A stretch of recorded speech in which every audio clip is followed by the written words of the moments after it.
Bonjour à toutes et tous. Anne Dort, je vais aujourd'hui vous présenter le webinaire organisé par DP Suisse sur l'intelligence artificielle et le droit. Je remercie d'ores et déjà Madame Lauper de l'invitation et de l'organisation. Il s'agit du deuxième webinaire que je dispense pour DP Suisse et j'en suis ravie. Donc merci beaucoup pour votre présence et votre visionnage a posteriori. Je vous propose de partager mes slides avec vous. J'espère que vous les voyez bien. Voilà, je vais voilà, vous le présenter comme ça. Euh, Vous trouverez ici mes coordonnées. Donc, Anne Dort, avocate associée en l'étude Raymond et associée à Lausanne. J'ai un LLM, donc une spécialisation en propriété intellectuelle. Je donne des cours à l'EPFL et je suis membre du conseil de l'Ordre des avocats vaudois. Je vous ai mis, en cas de grande curiosité, mon profil LinkedIn ainsi que notre site web. Vous trouverez les différents domaines d'activité de notre étude. Et voilà, si vous deviez avoir des questions complémentaires sur le webinaire, son contenu, sur la protection des données, qui est l'un de mes domaines de prédilection, ou sur l'intelligence artificielle et la réglementation en Europe et en Suisse, sentez-vous libre de me contacter. Je vous ai mis 5 sujets. Donc le premier, au menu, nous aurons le contexte, les aspects réglementaires, les notions de base de l'IA, donc de l'intelligence artificielle, risques et avantages, ainsi que les bonnes pratiques.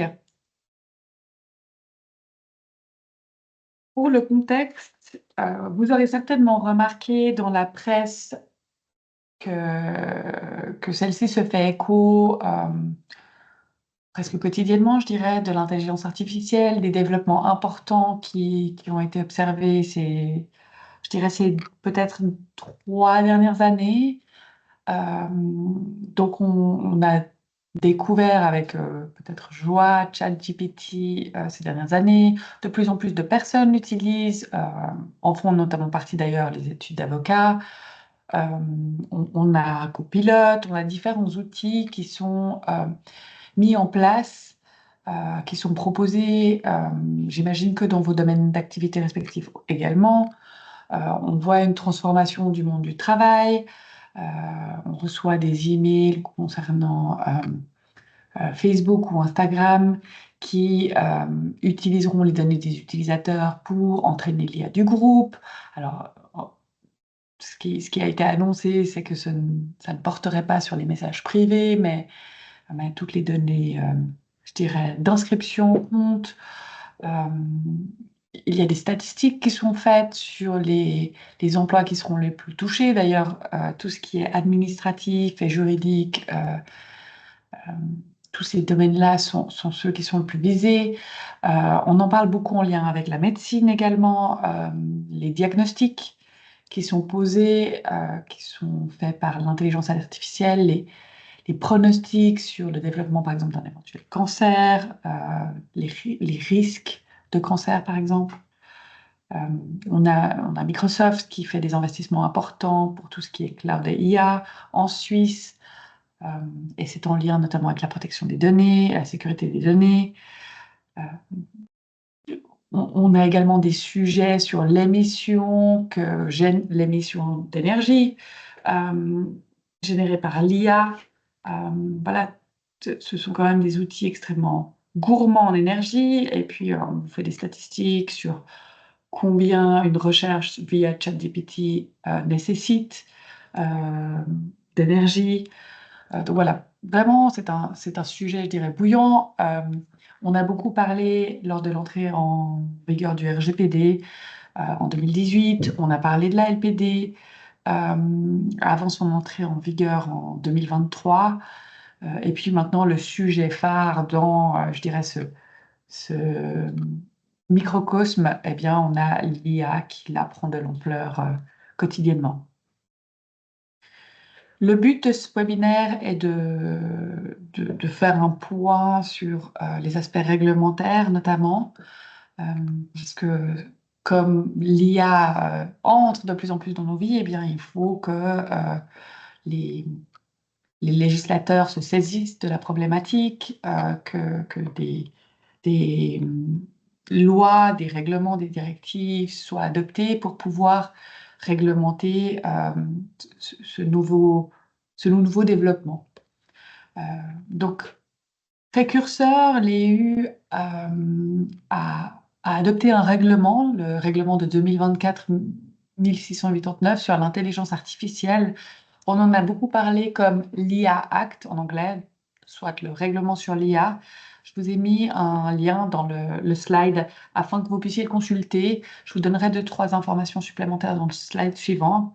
Il s'agit d'un instrument technique, je dirais même très technique, puisqu'il fait 144 pages avec des considérants, euh, des articles nombreux et ensuite des annexes, mais qui est axé sur le marché intérieur européen.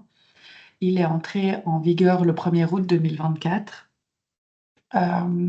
Complète ce règlement la Convention cadre du Conseil de l'Europe. Là aussi, je vous ai mis un lien vers ce texte qui, lui, est beaucoup plus court, qui pose vraiment des bases éthiques et les principes applicables, non pas seulement au marché intérieur, mais au niveau mondial.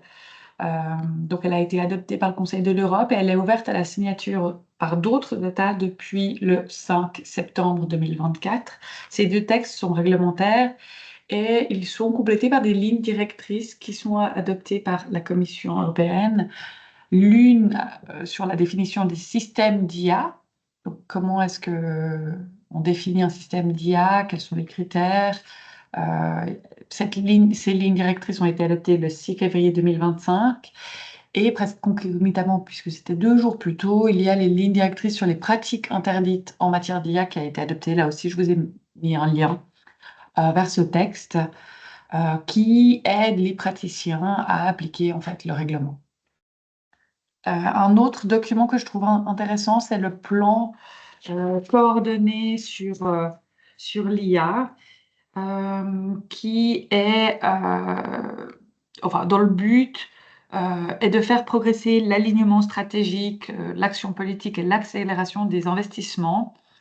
Et donc la législation sur l'IA et ce plan coordonné définissent une approche européenne de l'IA dont le but est d'accorder la priorité vraiment aux personnes, aux individus.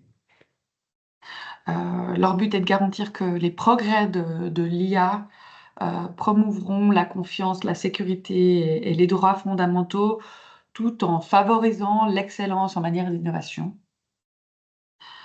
Donc le but de ce plan coordonné, en d'autres termes, c'est d'accélérer les investissements dans l'IA, de mettre en œuvre des stratégies et des programmes en la matière et d'avoir une politique qui soit alignée afin d'éviter une fragmentation en fait en Europe. Alors, il faut aussi tenir compte de ces lignes directrices, je vous le disais, puisque leur but est de garantir une cohésion, une application cohérente et efficace et uniforme de la législation sur l'IA dans l'ensemble de l'Union européenne. Alors, il ne faut peut-être pas oublier non plus qu'elles offrent des informations précieuses sur l'interprétation à faire et c'est vraiment utile pour notamment les avocats, mais aussi les entreprises. Mais par contre, elles ne sont pas contraignantes et les interprétations restent réservées à la Cour de justice de l'Union européenne. Donc, on peut s'en inspirer, on peut s'en référer, mais ce n'est pas l'équivalent d'un texte de loi, mais plutôt des explications et des exemples pour guider. Information également que je trouvais importante, a été créé au sein de la Commission européenne un bureau de l'IA, qui est en fait un centre d'expertise en matière d'IA et qui constitue le fondement d'un système européen unique de gouvernance de l'IA. C'est un peu je dirais le centre de référence. Il a été inauguré en février 2024. Son but est de soutenir le développement et l'utilisation d'une IA digne de confiance, tout en protégeant contre les risques. Donc, il pilote un peu le tout au sein de l'Union européenne. Il a 5 unités, dont 4 à Bruxelles et 1 au Luxembourg.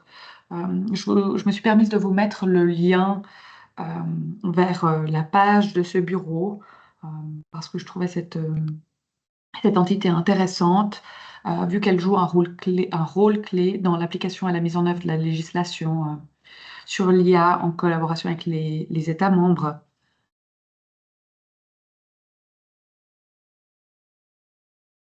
J'en viens maintenant un peu à l'IA Act, un peu plus en détail. Donc, pour celles et ceux qui ont peut-être eu l'occasion de découvrir ce texte, eh bien, il est long, il est même très très long, puisqu'il commence par 108 ans de considérants sur 44 pages, donc c'est énorme, sachant que les considérants ne sont pas des articles. Donc, en fait, il va vous expliquer la réflexion derrière les articles, qui sont au nombre de 113. C'est une sorte, si vous voulez, de message. Alors, il y a des informations importantes, mais le contenu, je dirais le corps du texte est ces 113 articles sur 79 pages. Alors, si vous prenez rien que l'article sur par exemple, les définitions qui sont en page 46, l'article 3, eh bien, on retrouve 68 définitions, rien de moins, entre la page 40, je vous disais 46 et la page 50. Donc, ça vous donne un peu une idée de la densité du texte qui est très élevée.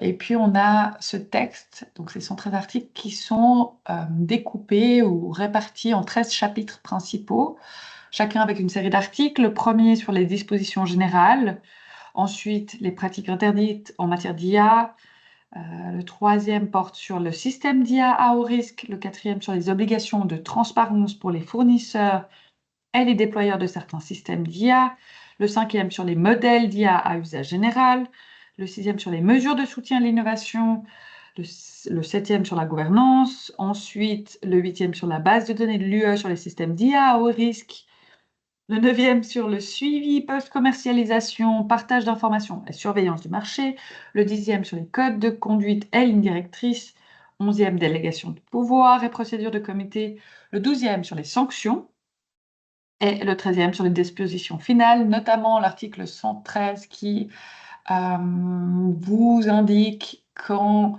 est rentré en vigueur ce texte, donc le 1er août 2024, et à partir de quand il entre en application. Donc il est applicable dès le 2 août 2026, il sera applicable, mais attention, certains chapitres ou certains articles entrent en application à une date qui est antérieure au 1er août, au 2 août 2026.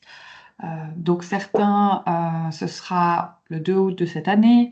Et puis d'autres, par exemple l'article 6, paragraphe 1, entrera, lui, en application plus tard, le 2 août 2027. Donc voilà, le principe, c'est 2 août 2026, mais faites attention puisqu'il y a une entrée en application échelonnée à partir déjà du 2 février 2025 en ce qui concerne les chapitres 1 et 2, par exemple. Autre information importante, ce IA Act s'applique aussi bien aux acteurs publics que privés, et puis il a une approche qui est basée sur les risques et classification des systèmes d'IA en fonction du degré de risque que présentent les systèmes pour les droits fondamentaux, la santé et la sécurité des individus. Alors, contrairement au RGPD, il ne s'applique pas à la Suisse directement, mais il va quand même concerner les acteurs helvétiques qui sont actifs sur le marché intérieur de l'Union européenne dans le champ d'application du règlement. Donc il y a quand même un champ d'application extraterritorial. Faites attention à bien examiner si ce texte est applicable à votre société et qu'à échéant, il y aura une mise à niveau importante à faire.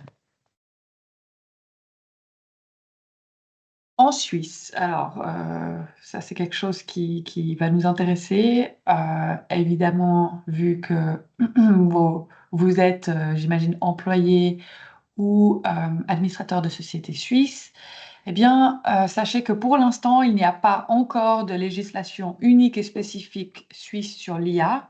On doit à ce jour appliquer les lois qui sont existantes, qui sont générales ou potentiellement sectorielles.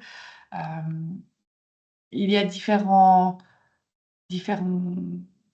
domaines d'activité qui ont adopté des dispositions à ce sujet. Par exemple, la FINMA, elle a publié une communication sur la surveillance. On a des, des codes également adoptés, par exemple, par la Fédération suisse des avocats. Donc voilà, chaque domaine d'activité se rendant bien compte que le sujet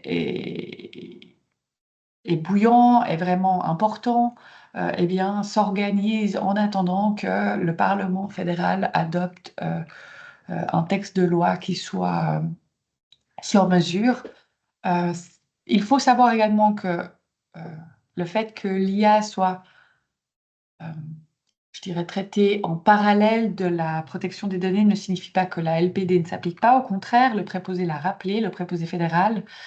La loi sur la protection des données s'applique, elle est directement applicable à l'utilisation de traitements de données basés sur l'IA. Donc, il va quand même falloir appliquer les fameux principes de cette loi. On a d'autres textes de loi qui sont également importants pour des sujets spécifiques liés à l'IA. Par exemple, les dispositions générales du CO sur la responsabilité, la LDA pour tout le contenu créé par l'IA, pour savoir si l'IA, et ça c'est un débat actuel, une création humaine ou pas, donc est-ce que c'est protégé ou pas, la LCD, donc la loi sur la concurrence déloyale, la LRFP, donc la responsabilité sur le fait des produits, quid s'il y a un dommage lié à l'IA? Est-ce que l'IA est un produit? Est-ce qu'il y a une responsabilité? La LEG, la loi sur l'égalité contre les biais que pourrait engendrer l'utilisation de l'IA, par exemple, dans le recrutement, etc. Il y a un état des lieux qui a été fait par le DTEV et le DFAE, qui a été présenté au Conseil fédéral le 12 février dernier sur voilà, la réglementation en Suisse sur l'IA. Je vous ai mis le lien vers ce document qui est assez dense, mais fort intéressant, qui a conduit le Conseil fédéral à ratifier la Convention cadre de l'Union européenne, de l'Europe. Elle l'a signée le 27 mars 2025. Le but, eh bien, c'est que d'ici la fin 2026, donc vous voyez, il y a une certaine lenteur par rapport à l'Union européenne, le DFJP élabore un projet de consultation en collaboration justement avec le DTEC et le DFAE pour mettre en œuvre cette convention cadre en définissant les mesures légales nécessaires avec tout ce qui est en lien avec la transparence, la protection des données, la non-discrimination, la surveillance, etc. Donc les choses bougent, elles bougent relativement lentement. La volonté suisse est plutôt d'observer ce qui se fait au niveau européen. À mon avis, mais c'est un avis très personnel, la Suisse est bien consciente qu'elle va devoir suivre, comme elle l'a fait d'ailleurs pour le RGPD, mais il y a un rythme qui est un tout petit peu différent. Il y a évidemment des moyens qui sont aussi différents et des ressources pour la création de ces textes légaux. J'en viens maintenant aux notions de base de l'IA. Je me suis permise de reprendre quelques, quelques définitions. Peut-être juste avant ça, un point pardon, que j'ai oublié d'aborder était l'état des lieux. Donc, je vous ai mis le lien. Je voulais juste vous parler de sa conclusion qui va illustrer un tout petit peu la situation en Suisse en ce début d'année. Donc, le DTEV et le DFAE concluent à la fin de leur rapport que le paysage normatif technologiquement neutre de la Suisse offre une base stable pour répondre au développement de l'IA. Cependant, le cadre juridique existant doit être adapté et les objectifs réglementaires définis pour l'IA ne semblent pas pouvoir être remplis de manière satisfaisante avec le cadre réglementaire actuel. Ces trois objectifs se composent, premièrement, du renforcement de la Suisse comme pôle d'innovation, deuxièmement, de la préservation de la protection des droits fondamentaux, y compris de la liberté économique, et troisièmement, du renforcement de la confiance de la population. L'innovation dans le domaine de l'IA peut être soutenue indépendamment de l'éventuelle approche réglementaire choisie. Les instruments de soutien actuels continuent à être utilisés. Des sandbox, donc ce sont des bacs à sable, comme on appelle en français, réglementaires, pourraient constituer une nouvelle possibilité concrète de soutenir l'innovation. Le Conseil fédéral doit maintenant prendre une décision de principe sur l'une ou l'autre approche réglementaire. Selon l'approche choisie, des clarifications approfondies seront nécessaires, en particulier en ce qui concerne la forme et les conséquences institutionnelles et financières de l'approche.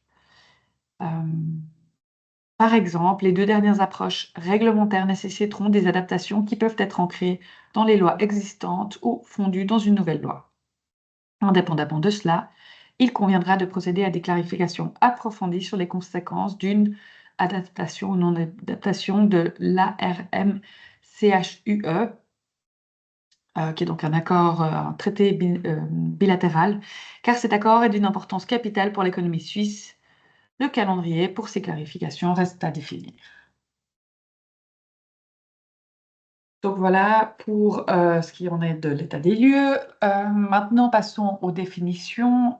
Pour bien comprendre ce qu'est l'IA, je vous ai mis la définition qui se trouve dans le texte de loi. C'est un domaine de l'informatique qui vise à créer des systèmes capables d'imiter des comportements humains intelligents, apprendre, raisonner, résoudre des problèmes, percevoir, comprendre le langage, anticiper, créer, etc. Et puis, c'est à distinguer du système d'IA qui, lui, est un système automatisé qui est conçu pour fonctionner à différents niveaux d'autonomie. Elle peut faire partie d'une capacité d'adaptation après son déploiement et qui, pour des objectifs explicites ou implicites, déduit, à partir des entrées qu'il reçoit, la manière de générer des sorties telles que des prédictions du contenu, des recommandations ou des décisions qui peuvent influencer les environnements physiques ou virtuels. Cette définition figure à l'article 3, chiffre 1 de l'IA Act. Donc, si je résume, on a 7 critères. Premièrement, il faut que ce soit basé sur une machine, donc un ensemble de hardware et de software qui permet son fonctionnement. Deuxièmement, une autonomie, donc c'est la capacité du système IA à fonctionner avec un degré d'indépendance plus ou moins élevé. Troisièmement, une capacité d'adaptation après déploiement des systèmes d'IA, modification du comportement durant le cycle de vie en affinant les prédictions, en améliorant la performance. Quatrième, la présence d'objectifs explicites ou implicites. Cinquième, la capacité d'inférence du système, donc la capacité à produire par lui-même des résultats à partir d'informations qu'il reçoit. Donc c'est l'idée, par exemple avec ChatGPT, de pouvoir nourrir le système qui va de plus en plus améliorer sa capacité. Influence que les systèmes d'IA exercent sur l'environnement physique ou virtuel en modifiant un état de fait grâce à un output, donc il faut vraiment qu'il y ait un output, et puis une capacité d'interagir avec l'environnement du système, que ce soit avec le monde physique ou numérique, donc il ne va pas pouvoir être passif. Alors, dans les systèmes que vous connaissez peut-être, on a évidemment ChatGPT, qui est un des plus connus, ou Copilot, on a Midjourney, on a par exemple également un chatbot intelligent avec le service à la clientèle. Donc, j'imagine que comme moi, vous avez vécu des expériences plus ou moins adaptées avec des chatbots. Parfois, franchement, ça ne marche pas. Le système est mauvais et parfois, au contraire, on a des chatbots qui sont assez efficaces et qui répondent aux questions. Et puis, on a également Bannon Microsoft. Autre définition importante, le fournisseur, eh bien, ce sera une personne physique ou morale ou une autorité publique ou une agence ou en réalité tout autre organisme, donc une volonté d'avoir vraiment un spectre large, qui développe ou fait développer un système d'IA ou un modèle à usage général et qui le met sur le marché ou le met en service sous son propre nom ou sa propre marque, peu importe que ce soit à titre gratuit ou onéreux. Et cette définition-là, vous la retrouvez justement à cet article 3 dont je vous ai parlé avant, mais au chiffre 3 cette fois-ci, de l'IA Act. Nul doute que les définitions qui seront euh, dans le texte de loi suisse, le futur texte de loi, seront largement reprises de l'IA Act. En ce qui concerne le champ d'application de l'IA Act, eh bien, vous le retrouvez à l'article 2. Donc, l'IA Act s'applique à toute personne qui fabrique, utilise, importe ou distribue des systèmes d'IA dans l'Union européenne, quel que soit son lieu d'établissement, et c'est là où les sociétés suisses peuvent être soumises à ce texte, à ce règlement, mais également aux systèmes d'IA qui sont utilisés dans l'UE, même s'ils sont fabriqués ailleurs. Et là aussi, très important pour les sociétés suisses qui auraient une activité dans l'Union européenne.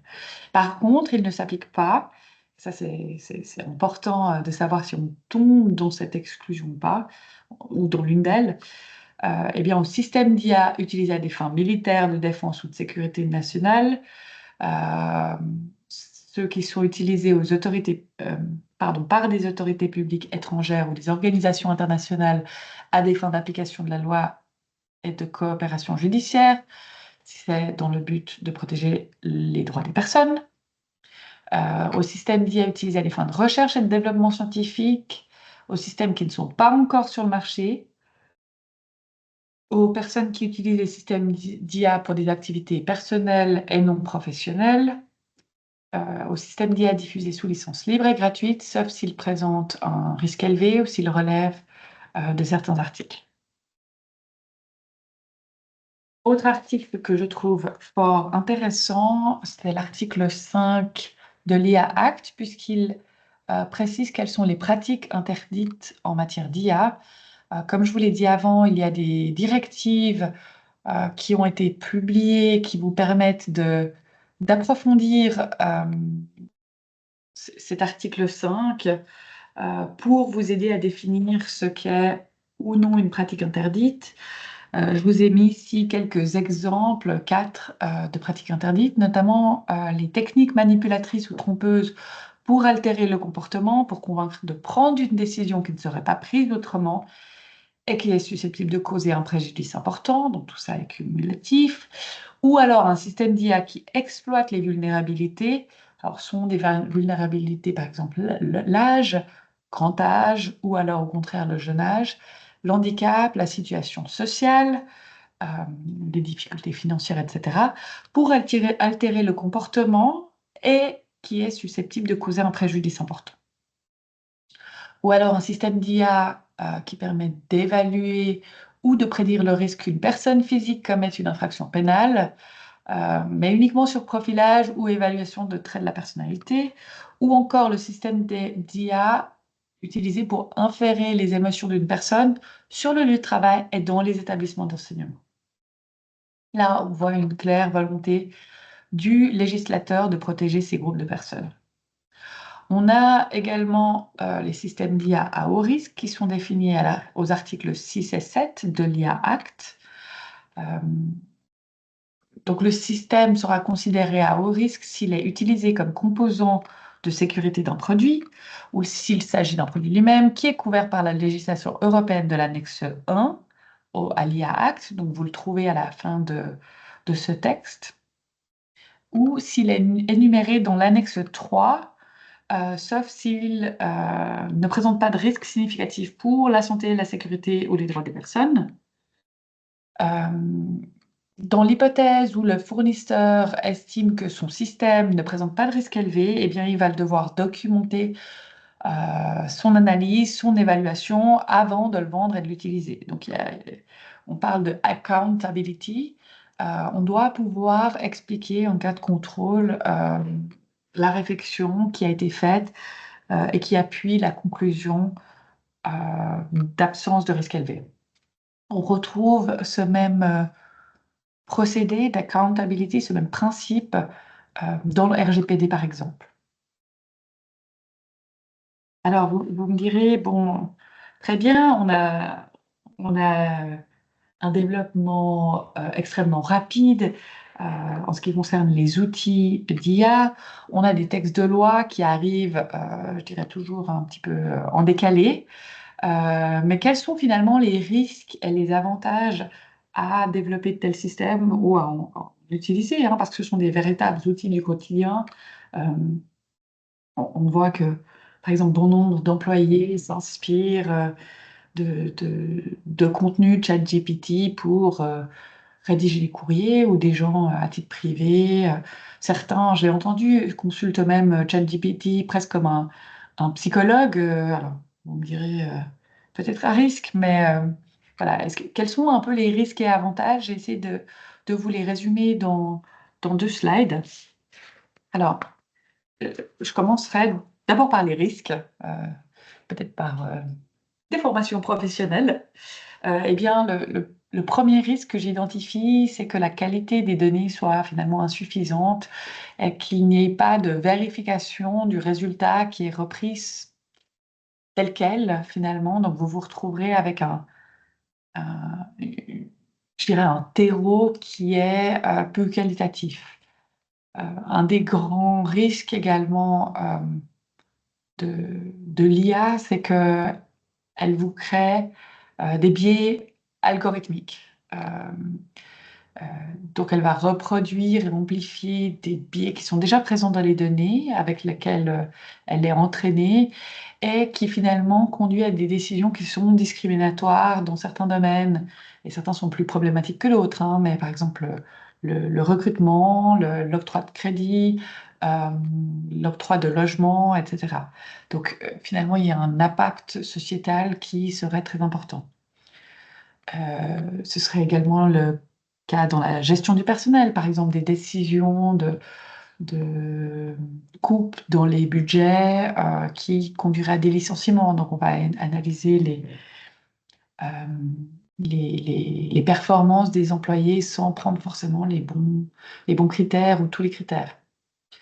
Euh, Menaces de sécurité avec peut-être une augmentation des cyberattaques, des fake news également, l'extraction de données sensibles, des questions éthiques, là aussi, grand débat, la responsabilité du système, la transparence sur l'algorithme utilisé, la déshumanisation de la société de manière générale, non seulement des process, hein, mais vraiment de notre façon de vivre, la dépendance que ça génère avec la technologie, euh, les sanctions. Alors, je ne sais pas si vous le savez, mais le RGPD, par exemple, et on en a beaucoup parlé, prévoit des sanctions qui sont très élevées, ça se chiffre en millions. Euh, il y en a d'ailleurs qui ont été prononcées à l'égard de sociétés européennes.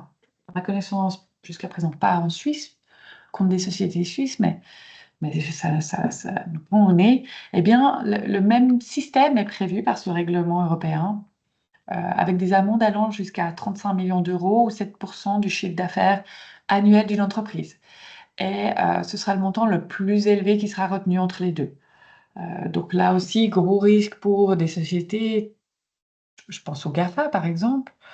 Euh, pour les PME, là, le règlement prévoit que les amendes seront moins élevées, mais elles seront également là, hein. Et la sévérité de l'amende dépendra de plusieurs critères, par exemple la nature de la violation, la taille de l'entreprise, un éventuel passif, donc des violations antérieures par la même société. Euh, voilà, c'est un examen que ferait n'importe quel juge, hein, lorsqu'il devra prononcer des sanctions. Mais vous retrouvez ces sanctions qui sont plus ou moins élevées. Donc là, je vous ai mis le maximum, mais en fonction de... il y a des caps en fonction de la violation qui est prévue. Donc, vous avez tout un catalogue d'articles euh, qui définit certaines amendes et un maximum pour chaque infraction. Autre risque, la suppression d'emplois, on en parle beaucoup parce qu'évidemment, euh, lorsque vous avez une entreprise qui emploie un certain nombre de secrétaires ou d'assistants pour effectuer des tâches telles que dactylographie, traitement de courrier, je sais pas, envoi groupé, envoi de tout ménage, eh bien là, on a des risques élevés de suppression d'emplois. Donc, je vous l'ai dit, professions administratives et juridiques sont les plus visées. Euh, on estime entre 46 et 44% la suppression. Les métiers physiques, là, bah, évidemment, difficile de remplacer ça par de l'IA, on est à 6%. Entretien et nettoyage, 95%, donc extrêmement élevé. Euh, j'ai omis de le mentionner au début. Services de réparation, 85%. On pense par exemple à l'industrie automobile, où où tout est plus automatisé aujourd'hui. La production, 72%. Transport et déplacement de matériel, 65%. Alimentation, 50%. Donc, je dirais grosse inquiétude pour le marché du travail.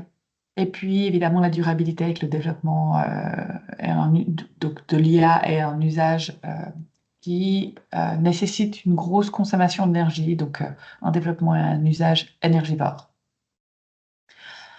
Alors, bon, l'autre, si on veut le verre à moitié plein, cette fois, eh bien, il y a aussi des avantages. Il y a une aide à l'être humain dans son quotidien, on réduit le risque d'erreur également humaine, on simplifie des tâches qui sont peut-être complexes ou des tâches répétitives avec plus d'efficacité, on améliore l'efficacité des procédés, on diminue leurs coûts, on propose des outils pour des nouveaux services, on a la création de nouveaux emplois, cette fois-ci avec une productivité plus élevée. Alors ce sera certainement des emplois qui nécessiteront des connaissances plus pointues, comme on supprime en fait les tâches répétitives en usine, par exemple.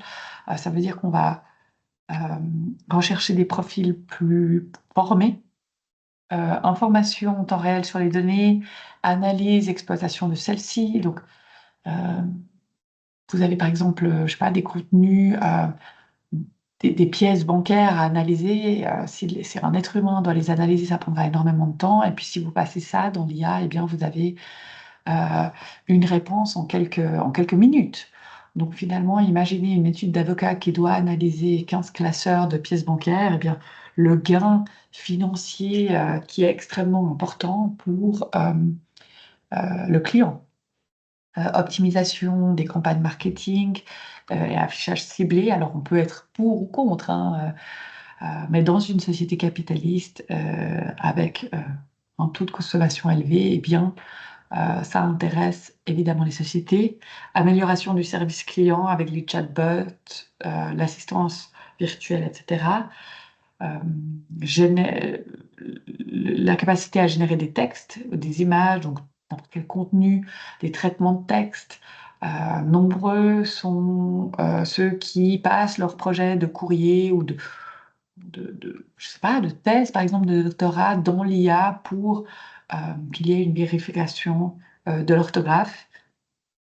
On parle beaucoup de l'amélioration des diagnostics médicaux, mais également des soins, notamment lors d'opérations, la surveillance médicale, les pronostics. Donc là, je pense que les radiologues euh, craignent peut-être pour leur profession aujourd'hui, parce qu'on parle beaucoup de la capacité à IA à détecter des maladies qui sont difficilement détectables pour l'être humain. Augmentation du PIB mondial annuel, alors qui est chiffré à 7%. Je n'ai pas pu vérifier ce chiffre, mais évidemment, si on améliore l'efficacité des procédés, qu'on diminue les coûts, qu'on simplifie les tâches, qu'on gagne en efficacité, eh bien, ça génère un PIB euh, augmenté. J'en viens maintenant au dernier sujet de ma présentation, qui est les bonnes pratiques pour votre entreprise. J'ai essayé de résumer un tout petit peu je dirais une fiche de route, ou en tout cas des- des premières étapes à mettre en place ou à suivre pour traiter de cette problématique qu'est l'IA au sein de l'entreprise. Alors, je vous suggère déjà d'identifier les cas d'usage, de faire un état des lieux au sein de votre entreprise. Est-ce que vous utilisez l'IA? Pourquoi? Quel outil? Comment? Qui l'utilise? Quels sont un peu les projets? Quid de la protection des données? Quelles sont les données que vous y insérez, etc. Il faut définir une stratégie claire avec des objectifs métiers, une feuille de route. Vous pouvez définir un comité ou un responsable de l'IA pouvez, voilà, c'est une problématique que vous pouvez traiter à l'interne ou que vous pouvez au contraire déléguer. Je pense qu'il faut encadrer l'usage de l'IA avec des règles éthiques, notamment transparence sur la finalité, le fonctionnement de l'algorithme, la source des données traitées. Il faut s'assurer du consentement et le respect des droits, avoir une équité et une non-discrimination en évitant les biais algorithmiques, potentiellement songer à adopter une charte IA et à pouvoir être auditable. Donc, en cas de contrôle, avoir voilà, de la documentation qui appuie toutes les mesures que vous aurez mises en place. Il faut définir quels seront les cas d'usage, donc les projets pilotes. Donc, je vous recommande de commencer avec ceux qui présentent un faible risque, par exemple la détection des fraudes ou le ciblage marketing. Mettez en place une infrastructure qui soit adaptée, donc faites des analyses d'impact. Vous trouvez des modèles sur le site du préposé, par exemple. Utilisez des données qui soient fiables, bien structurées. Au début, utilisez peut-être des données qui sont très basiques, peut-être qui sont fictives. Il faut qu'elles soient gérées. Il faut que vous ayez une plateforme qui soit adaptée ou un cloud adapté. Il faut que vous protégiez les données, que vous les sécurisez. Ensuite, vous allez former et impliquer vos équipes. Donc, vous allez faire une sensibilisation générale. Et puis, les personnes qui seront en charge du projet et les ingénieurs, les data scientists, eh bien, vous allez à eux dispenser une formation qui soit technique. Et il va falloir également, évidemment, rassurer les utilisateurs finaux. Parce que vous devrez être transparent et leur dire que vous utilisez l'IA et leur dire comment. Mettez en place des indicateurs de performance qui vont vous permettre de mesurer l'impact. Donc, est-ce que vous gagnez du temps? Est-ce que vous réduisez les coûts? Est-ce qu'il faut adapter? Comment adapter, etc. Donc, vous aurez des KPIs. Et puis, veillez à respecter les cadres légaux et réglementaires. Donc, suivez ce qu'il se passe au niveau suisse. Quelles sont les dispositions qui vont être adoptées ces prochains mois, ces prochaines années par le Parlement fédéral? Et puis faites donc une veille légale, technologique et de votre écosystème. Tenez-vous informés des avancées donc techniques et réglementaires. Voilà, s'il n'y a pas de questions, je ne crois pas que ce soit le cas, eh bien j'en viens à la fin de mon séminaire. Je vous remercie vivement de votre attention et puis je reste à disposition si vous deviez avoir une ou plusieurs questions. Merci beaucoup. Au revoir.